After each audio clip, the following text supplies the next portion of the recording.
Hey, what's going on, everyone? This is Chase at Rocky Mountain. Thank you so much for checking in. So today we have the Midland MXT575 and 275 Micromobile Radios. If you have been searching for a great radio for car-to-car communication that is simplistic, easy to use, then this could be exactly what you are looking for. So in today's video, I'm going to go through, we'll talk about these, we'll talk about the differences in range. I'm also going to answer some of those questions of, well, why do you want, say, a GMRS radio, which is what these are, versus a ham or even a UHF radio? I'll explain that just a little bit, but if you have questions or comments about anything that I talk about in this video, I'm more than happy to help get those questions answered, so make sure leave those down below. But with the MXT575, the 275, a couple of the big selling points that you're going to see from Midland is, one, with these radios, they're small, compact, and very easy to use. And you notice that with the unit itself.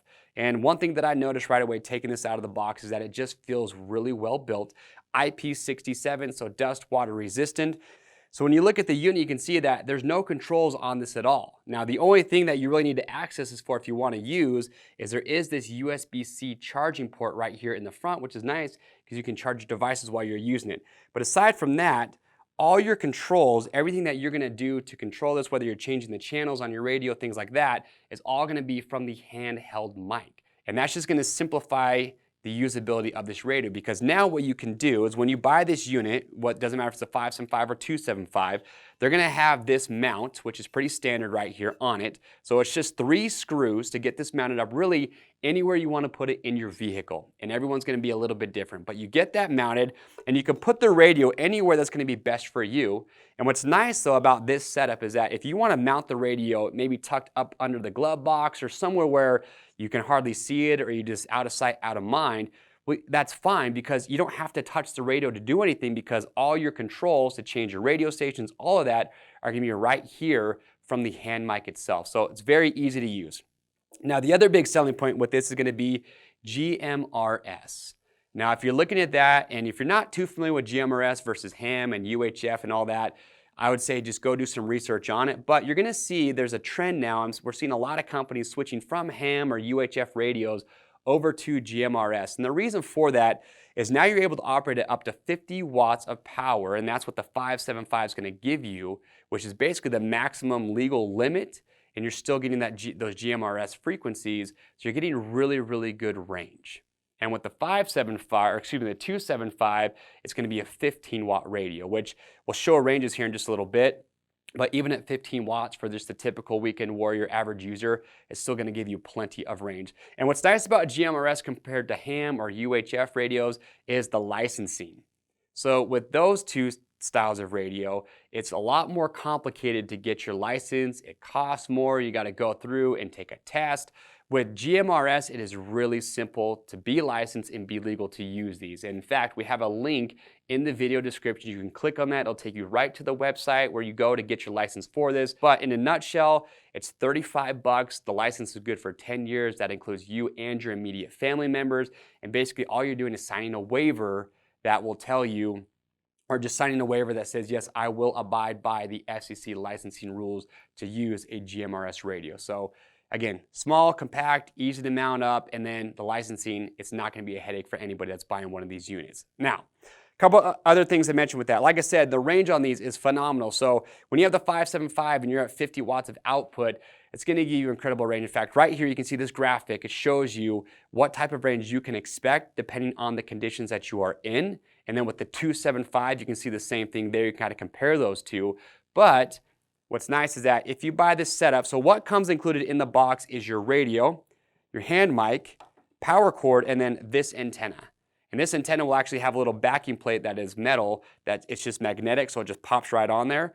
But if you think, or you know that you're going to want more range than what these two units can already give you, there are some other aftermarket accessories. There's the ghost antenna, which they say will double your output, and then you have the whip, which they say will quadruple your output. So if you're looking to get the maximize or the most range possible, then you would want to go with one of these antennas. Now you can buy these radios by themselves with everything that you see here in front of me, or we do have kits available that will come with these accessories if that's the route that you do want to take. So couple other nice things about these, like I said, you have 15 GMRS channels, you have 8 repeater channels to help maximize your range. You can even get weather alerts through these radios, which is going to be a nice feature.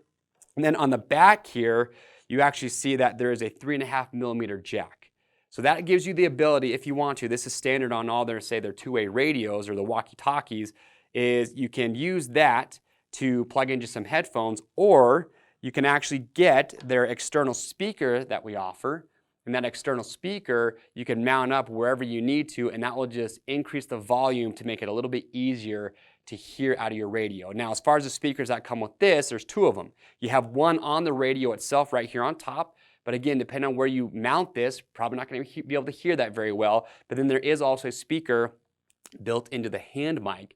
Now, I've used other units before that have the speaker built into the hand mic like this, and I'll tell you that in a UTV, it can be pretty difficult to hear, especially when you're at speed. So having, that external speaker will make it a little bit easier to hear when somebody's trying to talk to you if you are at speed. So just a couple things to keep in mind. You do have this little mount right here that will also come included. So again, up to you where you want to mount that. The hand mic just drops right into it.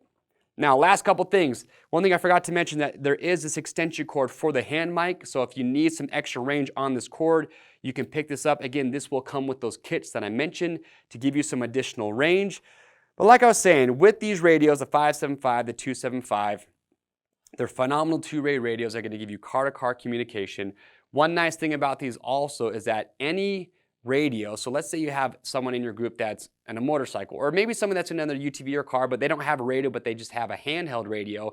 As long as it's a GMRS radio and they're on the same channel as you, you can communicate with those radios. It doesn't have to be Midland brand either. It's just really any GMRS channel. So it does give you that flexibility as well while you're out there using these. So last thing I do want to mention is intercoms. Again, if you're comparing these to, say, like a rugged radios or a PCI, that is one of the major differences, is that this is just the radio itself. It does not give you intercom capabilities.